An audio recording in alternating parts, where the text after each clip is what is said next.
Hello, second graders. I am Miss Park, and today we are going to talk about having online privacy.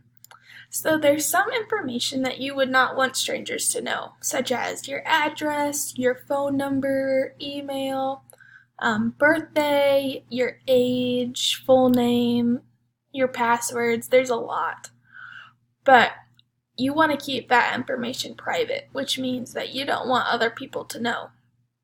You should keep that information to your parents and yourself, and maybe your teacher, depending on the information. It's important to keep this information private because you don't know who could see it if you post it online. Potentially, something scary could happen and put you in a scary situation.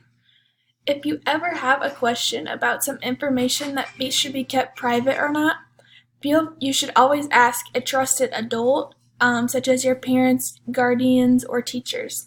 Thank you. Bye.